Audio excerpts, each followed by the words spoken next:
Secretary of State Rex W. Tillerson held a news conference in Washington on Wednesday.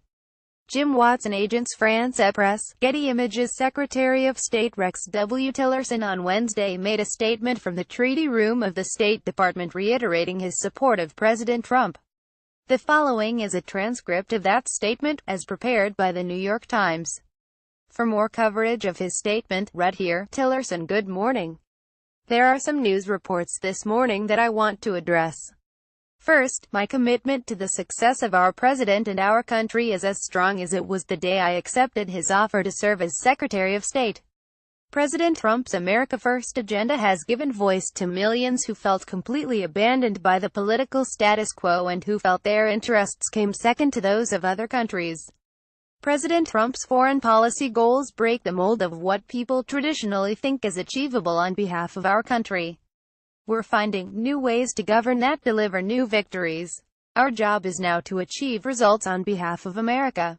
We are doing that. We've created international unity around our peaceful pressure campaign around North Korea, including influencing China to exert unprecedented economic influence on North Korea.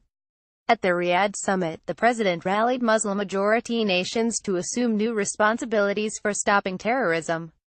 NATO members are now contributing more to shared security. And our approach to South Asia and specifically Afghanistan means building upon our relationships with India and Pakistan to stamp out terrorism and support the Afghan government in providing security for their own people. And ISIS's fraudulent caliphate in Iraq and Syria is on the brink of being completely extinguished thanks to an aggressive new strategy led by the president. What we have accomplished, we have done as a team. Similarly, Secretary Mnuchin has levied economic sanctions on North Korea and related entities.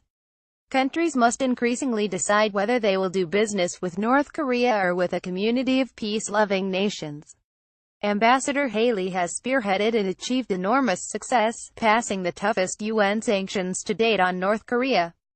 General Mattis and I communicate virtually every day and we agree there must be the highest level of coordination between our diplomatic efforts and our military efforts.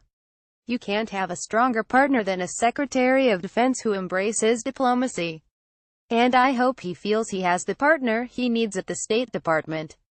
And this is just the beginning of the list of partners and friends across the government who are all working for the American people. There's much to be done, and we're just getting started. To address a few specifics that have been erroneously reported this morning, the Vice President has never had to persuade me to remain as Secretary of State because I have never considered leaving this post. I value the friendship and the counsel of the Vice President and I admire his leadership within President Trump's administration to address the many important agendas of President Trump, both from a foreign policy perspective and a domestic objective. Let me tell you what I've learned about this president, whom I did not know before taking this office. He loves his country. He puts Americans and America first. He's smart, he demands results wherever he goes, and he holds those around him accountable for whether they've done the job he's asked them to do. Accountability is one of the bedrock values the president and I share. While I'm new to Washington, I have learned that there are some who try to sow dissension to advance their own agenda by tearing others apart, in an effort to undermine President Trump's own agenda. I do not and I will not operate that way. And the same applies to everyone on my team here at the State Department. When I wake up in the morning, my first thoughts are about the safety of our citizens at home and abroad. There is no more important responsibility I carry with me than ensuring that Americans are safe. Providing for the security of the United States must be the #1 goal of our American foreign policy. President Trump and his administration will keep moving forward as one team, with one mission. Doing great things for the United States of America, to make America great again. Thank you. Reporter: Is that the only thing that you consider to be erroneous in that article? Tillerson: I think it's the most important out of the article is to reaffirm my commitment to this role that President Trump's asked me to serve and to dispel with this notion that I have ever considered leaving. I have answered that question repeatedly. For some reason, it continues to be misreported.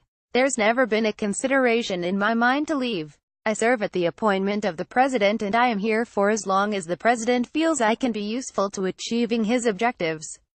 Reporter: Mr. Secretary, do you agree with Secretary Mattis that the United States should stay in the JCPOA? Tillerson will have a recommendation for the president.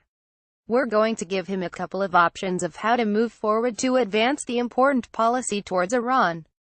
As you've heard us say many times, the JCPOA represents only a small part of the many issues that we need to deal with when it comes to the Iranian relationship. So, it is an important part of that, but it is not the only part. And I've said many times, we cannot let the Iranian relationship be defined solely by that nuclear agreement. Reporter: can you address the main headline of this story that you called the president a moron? And if not, where do you think these reports? Tillerson: I'm not going to deal with petty stuff like that. This is what I don't understand about Washington. Again, I'm not from this place. But the places I come from, we don't deal with that kind of petty nonsense. And it is intended to do nothing but divide people. And I'm just not going to be part of this effort to divide this administration. Reporter: Secretary, did you speak with the president about the report and did he ask you to make a statement or? Tillerson: I have not spoken to the president this morning. I think he's on his way to Las Vegas, is my understanding. Reporter: Secretary, inaudible. Foreign Minister: inaudible. Do you have a reliable partner in Pakistan now? Inaudible. Tillerson: yes, I believe we do.